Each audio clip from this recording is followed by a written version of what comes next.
Your soul is at war with lies, and you have no choice but to fight. Lies have shaped us, told us who we thought we were, held us captive. Lies from outside us, lies from within us. Truth is reality, and when we live at odds with reality, we cannot thrive. Jesus said, "Watch out that no one deceives you." You will know the truth, and the truth will set you free. The truth can be known. The truth will set you free. It's time to take back control of our minds from their captivity to lies, to liberate them with the weapon of truth. It is time to fight back in the quietness of our hearts. To stand in the truth, to live no lies.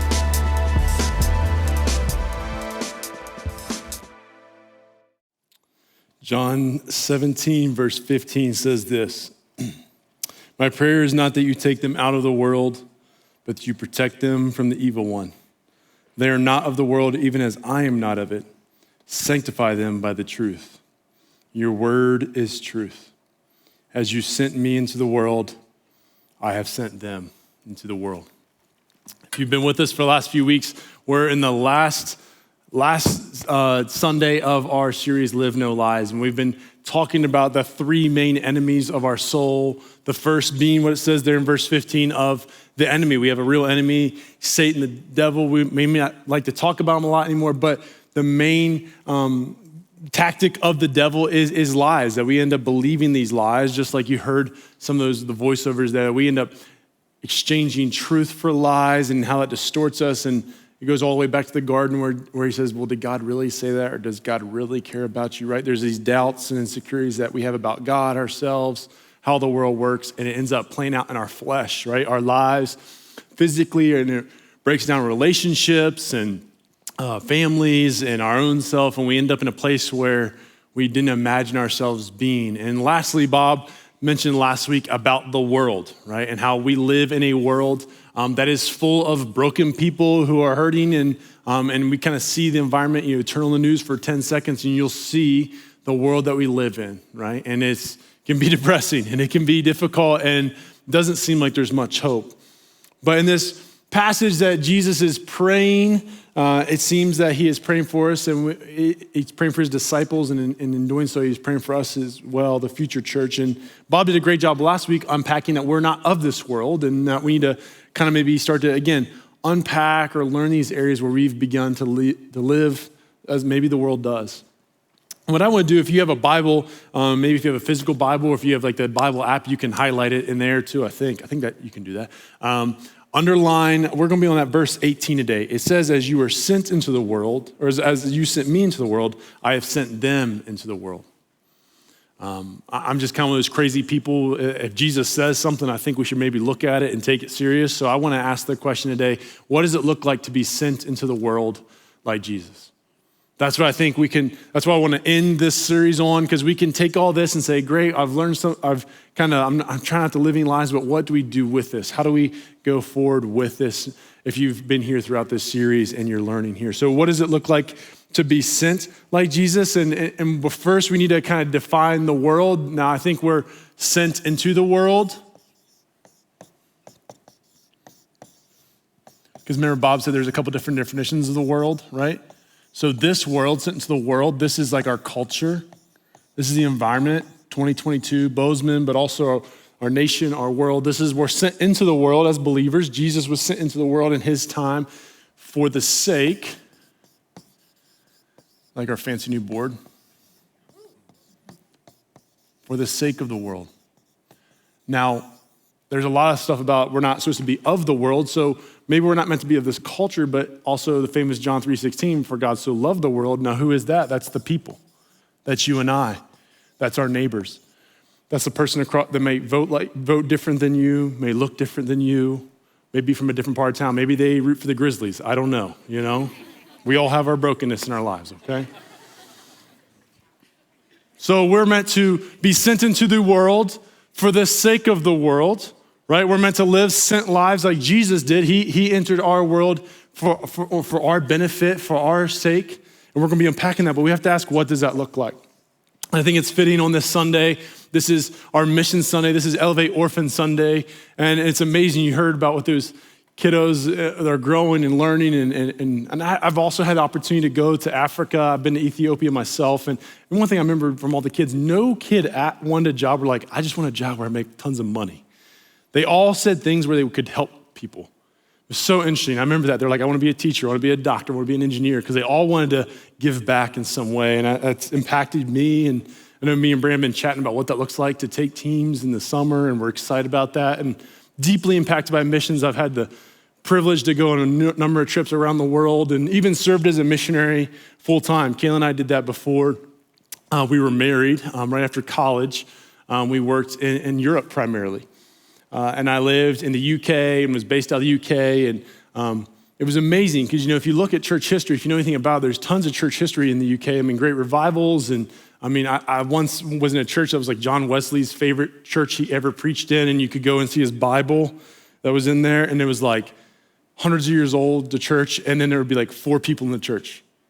Right? And I remember walking these churches, and I joked with the first service, like there would be churches like this, our church is 600 years old. I'm like, that's older than our whole country. That is wild, right? And the doors were short because they're like, back in the day, Logan, they weren't sure as tall as you, and like I couldn't like walk in the church door. And we basically helped revitalize these small dying churches with basically, we put in part-time youth pastors, right? We're trying to help them because we would walk in, they'd say, Logan, that's the last teenager walked in, what do we do? And it'd be someone in their 60s or 70 years old.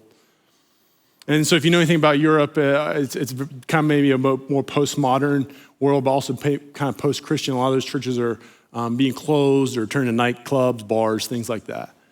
And so we came in to try to help these areas, and we were kind of the Rust Belt area of England. And I got to live there and care for those people and enjoy many a rainy day. And it was a really impactful time of my life, and God used it. And I saw God do amazing things. I saw house churches with 7 different languages being spoken, and they chose me to go through the book of Romans. I'm like, I better slow down this lesson. It's like, okay, it's going to be translated into 6 different languages. It was crazy stuff, So my lesson got really short, Like we'd get through like 4 verses in one time.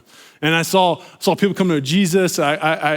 I witnessed to the soccer hooligan culture, if you know anything about soccer. And I'd go to these soccer matches and all of a sudden they would just pop off and I'd be there trying to reach, and amazing stuff happened. But what I realized is, and Kayla and I did too, we had this kind of cool ministry we thought it was. We were missionaries by day, but athletes by night. That's what we got to do because we both played sports at a higher level over there. Kayla played for the best volleyball team in the nation of England. It was awesome, but if you know Kayla, that's not surprising, right?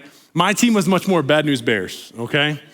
My team was fighting off relegation. That they're like, Logan, if you don't score 40 points, this guy loses a job. And I'm like, what? That's a lot of pressure, I had no idea what I was walking into. I knew I was in trouble when they said, Logan, we just need you to, you can't pass the ball to your teammates. And I was like, this is not good basketball, And I was like, it wasn't good. And so if you know any I don't know. I love those TV shows that are English because now they bring me back. Like if you ever seen Ted Lasso or Welcome to Wrexham, like that was my life. Like that was it right there. Like I was the only American in the room, high-fiving, trying to get everybody involved. And my teammates were like, who is this dude? I didn't have a mustache, but I had long hair and a beard. And they're like, who is this guy? Like, what's he about? Why is he here? But it was in those moments, I think the unplanned moments of ministry as I'm being sent. I'm a missionary, right? It was the unplanned things that stuck out to me the most. One of those times was November 1st. I remember it vividly because we were playing a game November 1st. We had to travel to Liverpool, so it was across the country for us. We were on the northeast side. We had to drive across. And this might lay it out. Like it was November 1st, and in the UK, they love Halloween, and at least where I was, and they all love to party. And so I get there to get to the bus. I got my backpack. I'm ready. I'm trying to put my music on, like get in the zone, And I just see all my teammates coming. I'm like, uh-oh. They're hungover, and I see the guy dragging his bag and drinking Pedialyte, and I'm like, oh no, this is not good. This is gonna be a long drive, and there's a guy got his head out the window, like, I just gotta sober up, and I'm like, man, this is not gonna go well, right? And I forgot to tell you too, my coach had called me right before that and said, hey, Logan, I'm sick, I'm not gonna be there today. Could you be the player coach? And so I was like, great, this is my time to shine. I'm gonna drop all the plays, definitely for me. Like I'm definitely, like my shots are gonna be way up today. I'm gonna get my Bill Russell on, but I was freaking out. I'm like, this is not good. And on top of that, I was supposed to drive the bus that day because I got paid a little extra money to drive the bus. So I was driving the bus, coach, player with my hungover team.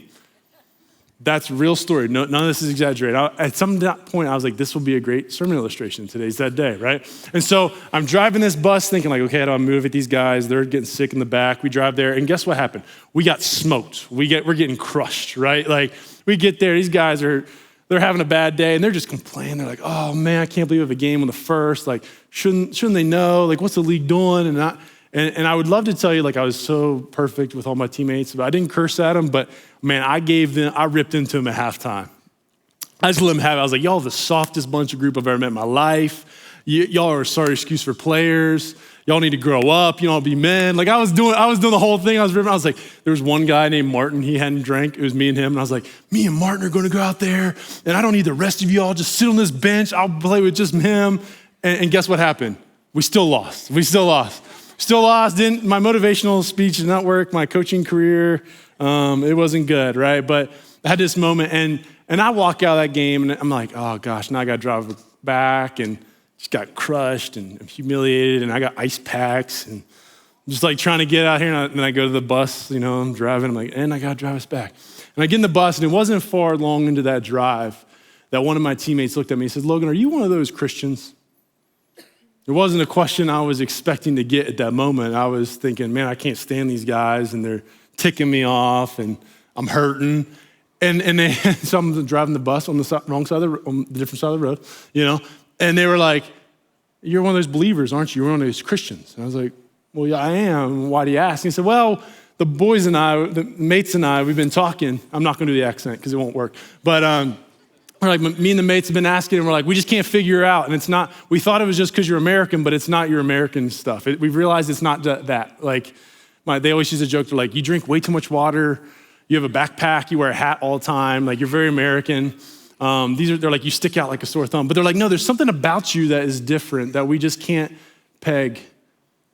And so I began to unpack a little bit of my faith. And what I didn't realize is in that moment is I got to have one of the most amazing conversations I've ever had about the gospel with this, because it was just us in the driving back, and I got to tell them why I was there and what God was doing and why I believed in Jesus. And they asked all these questions, and I'll never forget one of these guys. He looked at me, his name was Jimmy, and he goes, Logan, I heard some song called Oceans. He goes, I have no idea what it's about, but it's pretty cool. I like it, right? If you know, it's like a Hillsong song. And so I talked to him about like, well, here's what that means, and here's what that is, and the ocean, the chasm of our sin, and and I just like began to pour out. And so Kayla and I both had those kind of environments, especially with sports. And I look back as we were thinking, oh, this is what it means to be a missionary. I'm going to go. I'm going to change everybody's life. God's going to move. And God did different things in me and through that time over there. And I realized it wasn't, my expectations was different than reality.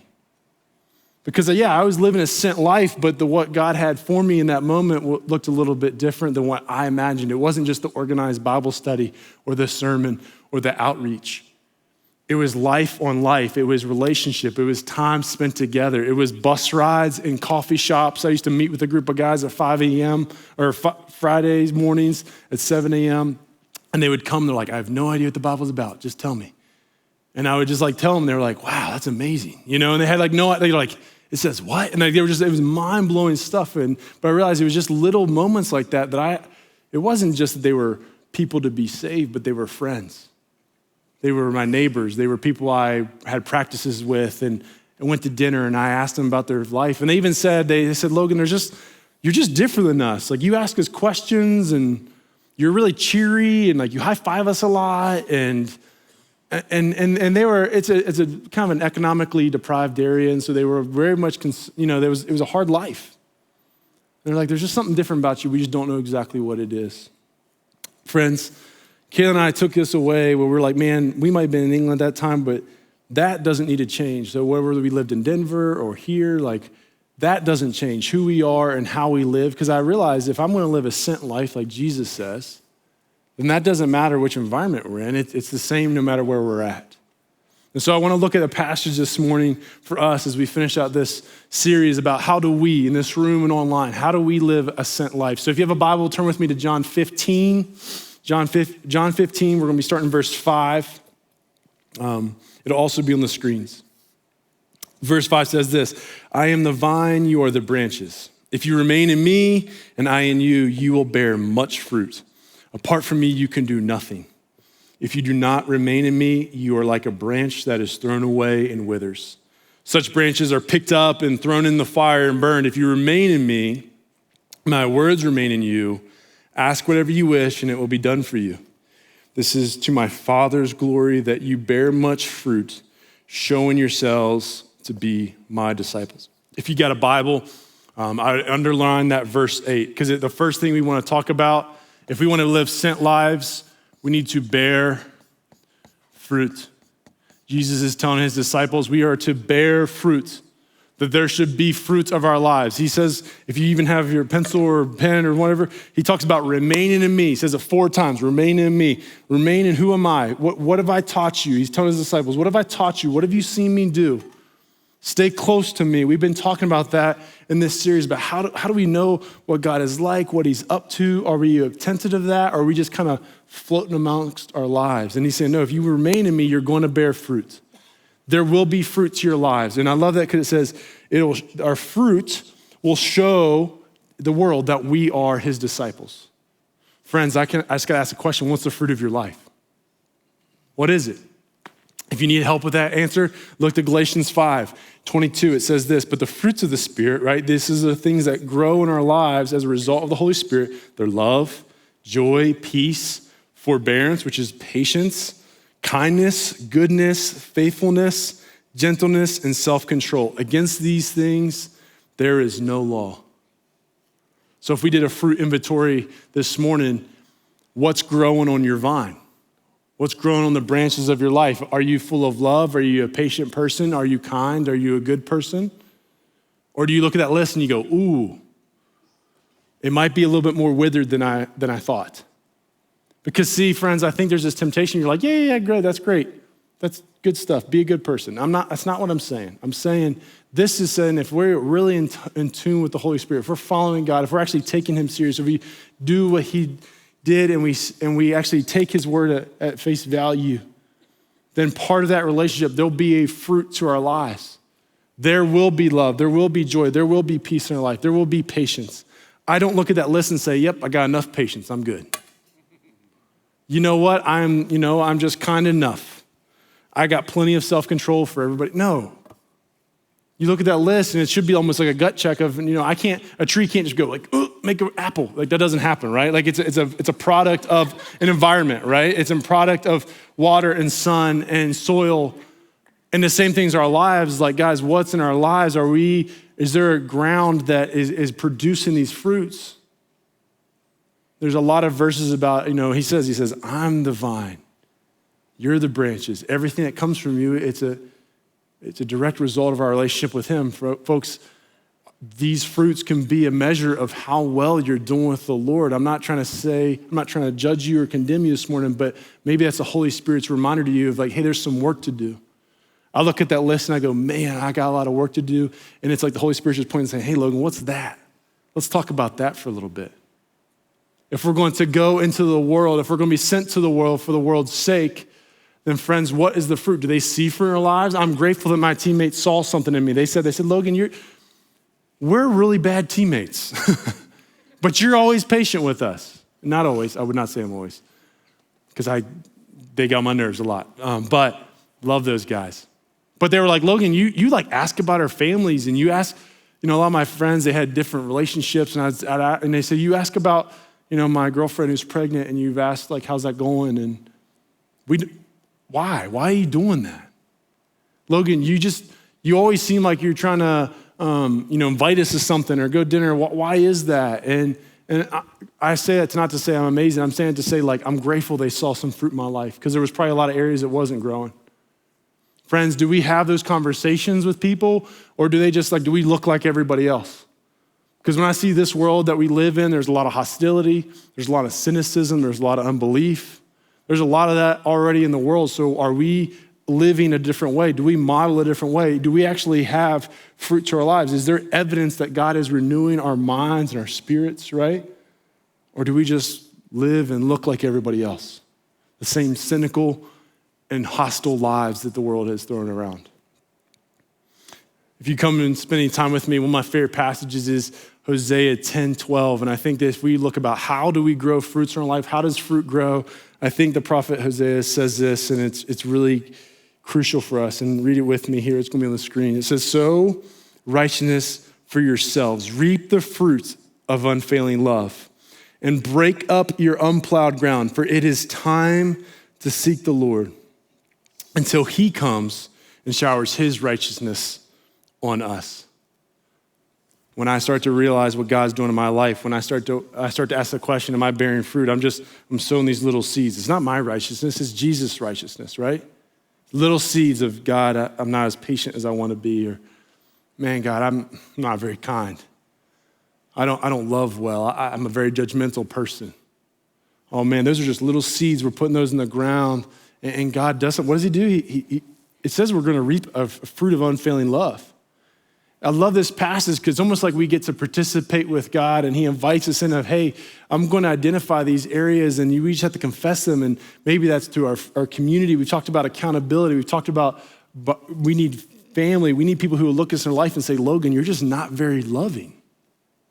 And I'm concerned. Or Logan, you're really cynical and you kind of judge a lot of people. These are all things my wife tells me, right? And we need people like that in my life. Hey, Logan, that area of your life is kind of withered and dying, and maybe God wants to do something about it. Friends, I don't know what that area is for you, but I love this passage. It doesn't say maybe you should break up your unplowed ground, or if you have time to break up your unplowed ground. It says, no, break up the unplowed ground. What are the areas of your life that are dry and desert and there is no fruit growing? I cannot identify those for you, but you know. Those closest to you know.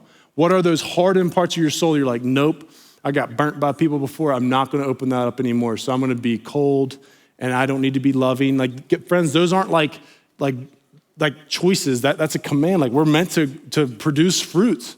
It says that we'll be known, we'll show ourselves as his disciples by our fruit. So friends, if we don't have fruit, something's off. We're not healthy. And it says those unhealthy things are thrown away and burnt because they're useless. I don't want to get anywhere close to that. I want to be a person that has so much fruit in my life that people are having those conversations.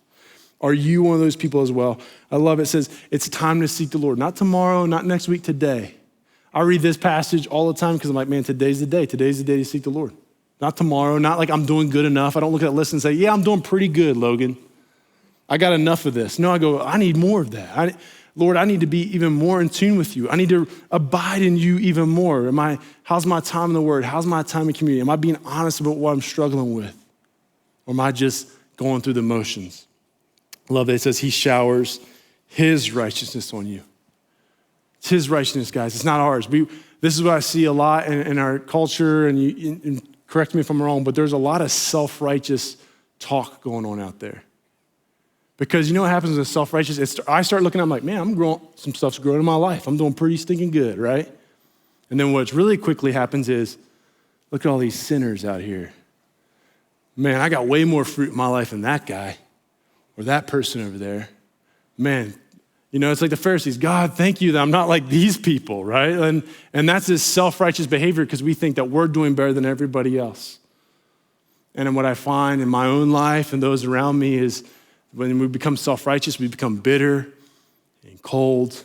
And what we don't do is, secondly, what we need to be about is we don't love well.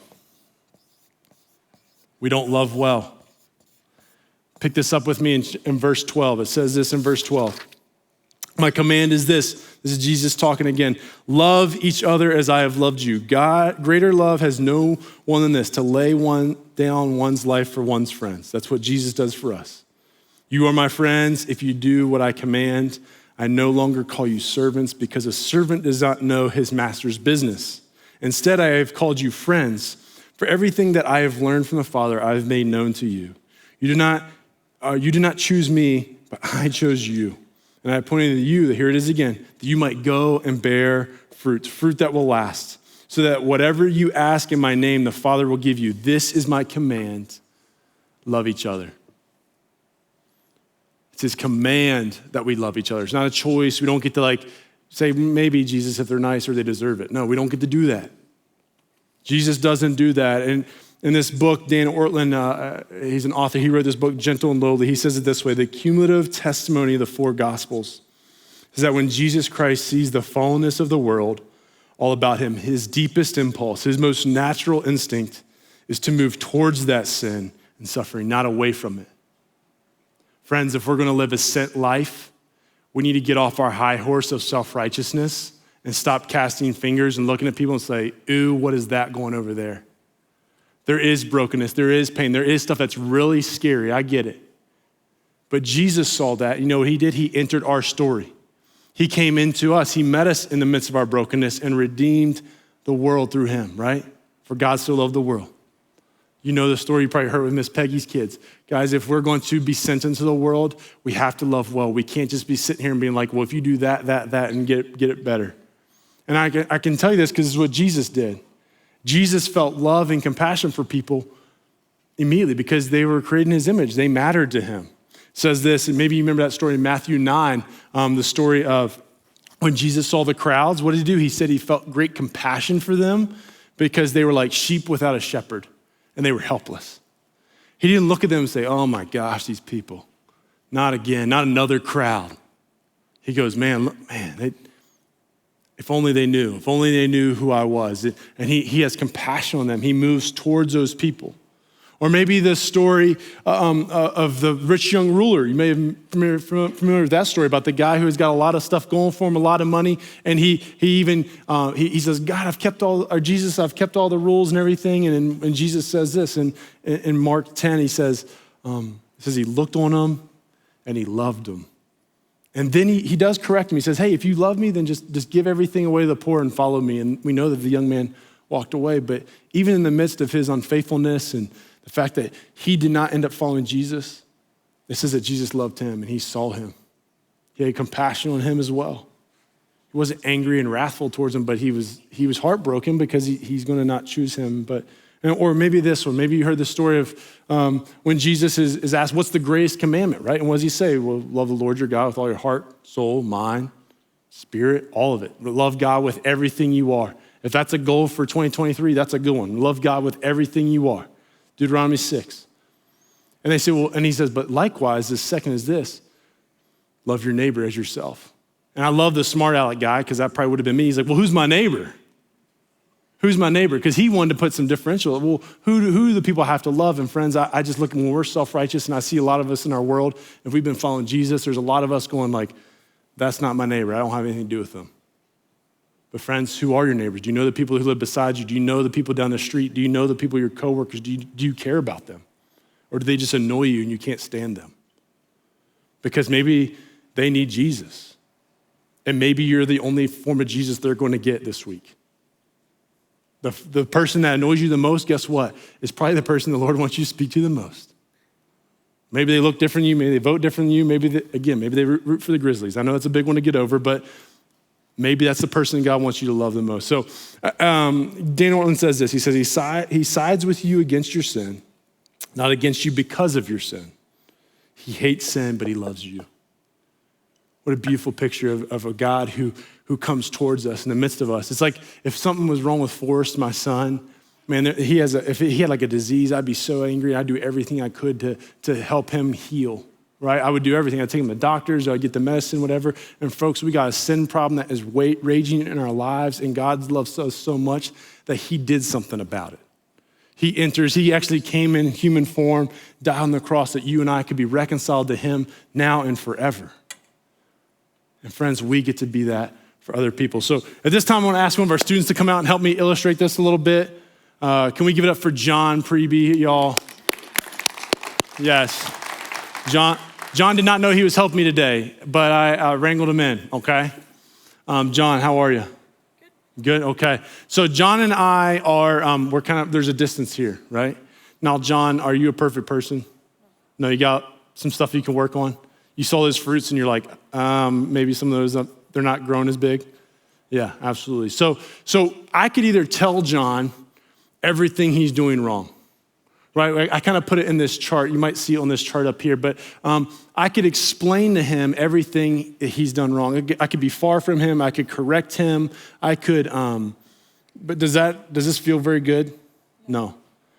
And Jesus doesn't spend a ton of time doing this, right? But I think we do this, like we might send off a mean tweet this way, right? Or like repost that, boom. And like this doesn't mean anything, right? Like I can do this and I don't have to actually know John's name. I don't have to get to know him. I don't have to engage his world because I can be self-righteous and I can tell John he's wrong. I don't actually have to listen to him or care for him.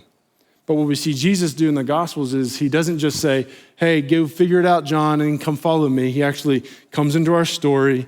He puts an arm around us and he says, hey, John, this way is not going to work, man, but this is the way that leads to life. And he walks us with us, right? That's who God is. That's the God of the Bible. Here, John, thank you so much, man. Appreciate you. Yeah, thank you.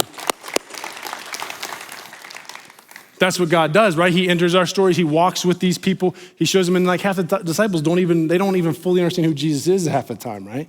But that's what Jesus does. He comes and he engages us and he walks with us and he goes, man, let me show you a better way. He says, I'm the way, the truth, and the life. No man comes before the Father but by me. This way, it leads to death and destruction and it's lies of the enemy, but this way leads to life and life eternal. Friends, are we people who put our arms around people and walk with them, or do we just stand and throw rocks at them? There's too much of that. There's too much of that out there.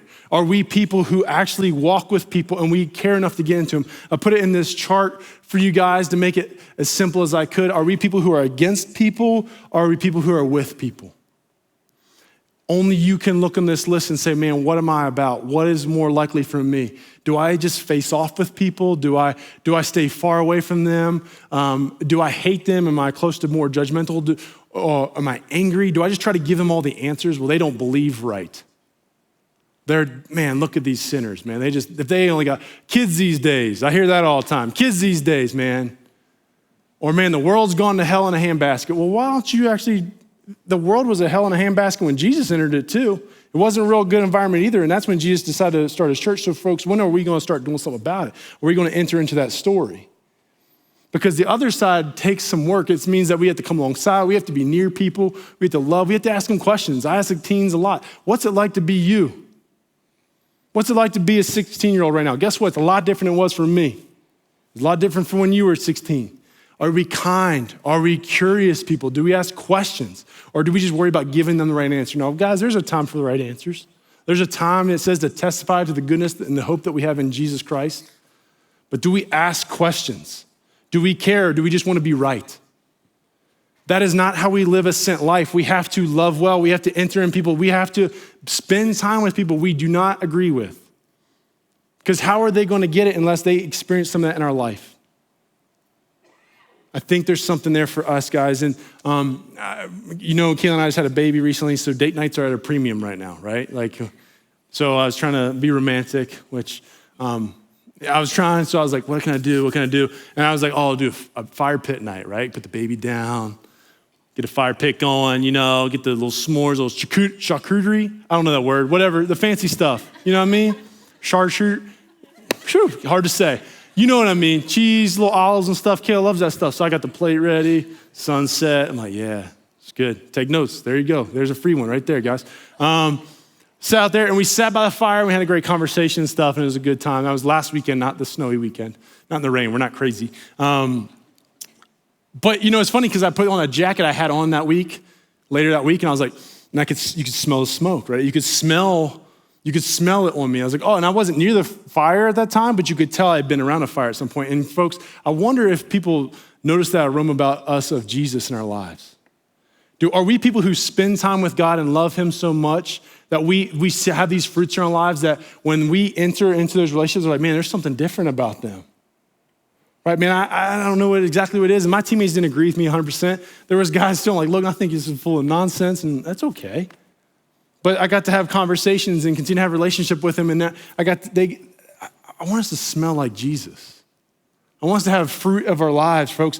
Is there fruit to your life? Do you smell like Jesus? Can people tell that you are a follower of Jesus, or are you just the same old, same old? I think we've missed it if that's the case.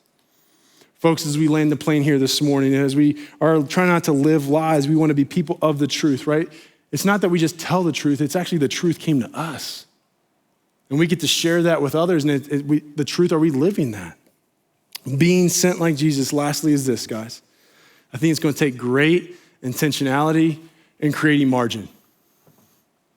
I would love to tell you this is a part-time thing, this is a side hustle, this is like another add-on Disney Plus subscription kind of thing. But it is not. We cannot just keep living the way of the world and be sent to the world. It doesn't work that way.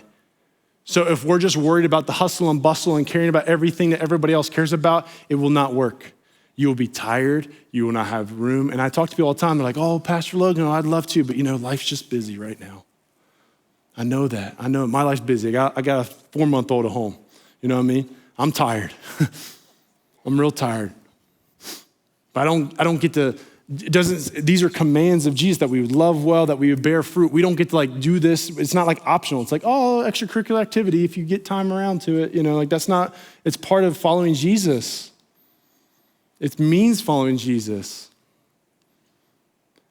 So friends, what I have to ask you is are you willing to create some intentionality? Are you willing to create room? You might need to say no to some stuff, because there's a bunch of kids in that lobby that need our help, that by God's grace, we've done a great job supporting them, but are we going to support them even more? And that might mean saying no to something that you really want to buy this week. A couple less lattes. Okay, figure that out. Cancel some subscriptions to some stuff, right? There's some of us, there's a whole wing of kids down there that we need more people. You want to look for intentionality. There's a lot of kids hurting that need some intentionality. I got a bunch of kids that are going to come here tonight for youth, and guess what? A lot of them are coming from non-church homes, non-faith parents, and they got no one walking with them in life besides us. I once taught a class when I was a high school teacher, and I taught about mentors and finding mentors, and I asked the boys, hey, would you find a mentor in your life? And all 25 boys asked me to be their mentor. That's not because I'm awesome. That scared the heck out of me, because I was like, oh my gosh, these boys have nobody. Folks, there's kids and people around us, your neighbors, your coworkers, your family, your roommate, students, the kid at the table that smells weird or whatever, that person needs you. Are we living with intentionality, and are we creating margin in our lives to do it? Or do we say, oh, whenever I get around, you'll never get around to it?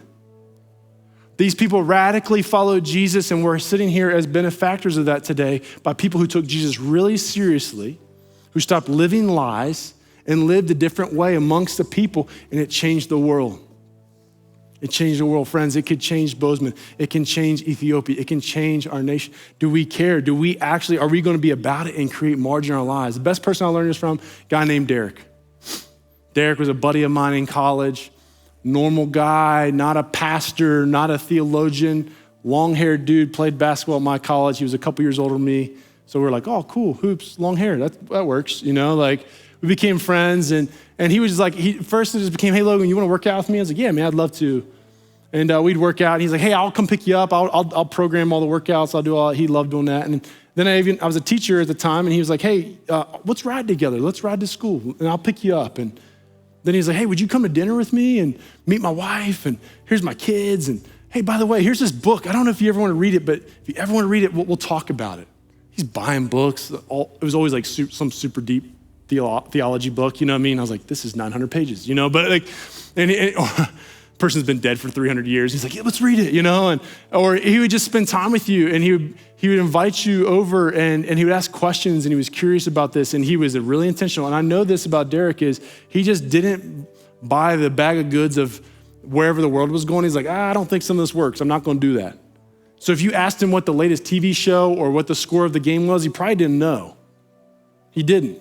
The guy had a flip phone, for crying out loud. You know what I mean? But he lived with great intentionality, and he created margin. To this day, when I go back to West Virginia, I will go and knock on his door. He lives about 45 minutes from my parents. He'll open the door like we're lifelong friends. Oh, hey, hey, Logan, how are you, man? He's not rushed. He's not like, hey, well, can you schedule me in? That's not Derek. But he said no to a lot of things so he can say yes to people. The guy, when I was in Europe, he sent me letters, he sent me care packages. He didn't have to. He's just a bigger brother in my life. He loves the Lord, and he just took really serious. I'm gonna follow Jesus, and I'm gonna be really intentional with people. And what I found out later in life is I left, and He just found guys to do that for no reason, just because he thought Jesus would do that. So we would write letters about what we were learning and what God was teaching us, and I would come back and Brett's like, that's just Derek, that's what he does. He's got little kids. He was showing them how to do the same thing. He had all the reasons to say no to a bunch of young college kids, and there was kids from every faith background, non-faith, and he didn't care. He just invited you in your life. I would come back and I'm like, oh, there's so-and-so. Yeah, he's Derek's new guy, like that was me a couple years ago. When I went there last, there was a couple people just in his living room, and I was like, yeah, makes sense, Just being intentional, creating margin in his life to do so. Said no to a lot of things. Folks, what are the things that you need to say no to live with greater intentionality? Maybe it's a few less days skiing. Maybe it's a few less days hunting and being with your family. Maybe it's not being up to date on the latest trends or whatever. Like, that just doesn't matter. You are not super people. You cannot do everything. You cannot be God. You cannot be everywhere at all times, do all things, and know everything. You can't. Stop trying to. But you know what you can do? You can be really intentional with the person that's in the cubicle next to you. You can actually care more about what's going on in your kids' lives or your spouse's lives, or you could care less about what the PTA moms and dads are talking about. You could care more about who your kids are becoming more than just what they achieve on the sports field or in the classroom.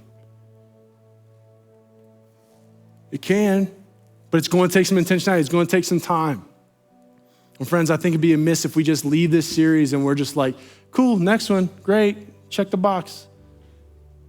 Friends, the world needs us. The world needs us for the sake. Would you do this internal work of wrestling with God? Where are you needing to remove some things in my life? What's not growing? Because the world needs more patient, loving, kind, gentle people who would walk into their story and say, man, let me show you a better way because Jesus showed me a better way. Can we do that? What would Bozeman look like? What would Seed look like? What would those kids' lives look like? We've heard stories of what their lives look like because a couple people cared, who gave up of some stuff. Chuck, who went over in his time, we're going to have times to do that, but there's people right here in this valley that need that right now too. You don't have to wait for the next mission trip. Right now, folks, we're all missionaries. We can all be Dereks in the world. What's funny about those teammates, I had a chance with them. Last thing I'll say here is I shared with that bus ride, and a few weeks later came and I said, hey guys, I'm going to be sharing at this coffee shop. I'm going to be telling my testimony. I'm going to share more about who Jesus is. You know what? My whole team came. Now, if I hadn't put the time in and put the relationship and actually genuinely loved them, they probably wouldn't have come. They're like, whatever. I got way better things to do than listen to me talk, right? But they all came because they're like, well, no, Logan, you matter to us, and you love us, and we love you, and we're going to come listen to your story. About a couple months ago, I got an email from one of those guys on Facebook Messenger, and he said, hey, Logan, I want to let you know I became a believer. And he said, it was because of things you said back in the day, and he started to wrestle with it, and he went to uni and stuff, and he said, man, I'm following Jesus now. Thanks for that testimony in my life. Man, I just was sowing seeds. Didn't know what I was doing. This young 20-year-old kid running around playing basketball, missionary. I didn't know. But God moved in that life, guys. That could be your story too. There could be people right now that need who you are and what you have to offer this world. To a lost and dying world, will you be that for other people? Would you pray with me? Jesus, it's a new season outside. We see it. We see the snow. We see this changing of seasons. And God, I just pray that we would take your word really seriously. That we would hear what you're saying and we would do it. That we would not just be hearers of the word, but we would be doers of the word. God, as I prayed and studied this week, I was nervous because I was like, gosh, Lord, there's so much in me I just need to repent of. And God, I pray that for my friends in this room and online, that they would just repent, that they'd say they're sorry and they would turn away from these areas that they're being selfish, self-motivated, worrying about their own prestige and accolades and escaping the realities of this world rather than being intentional and creating margin. God, I want to live a sent life.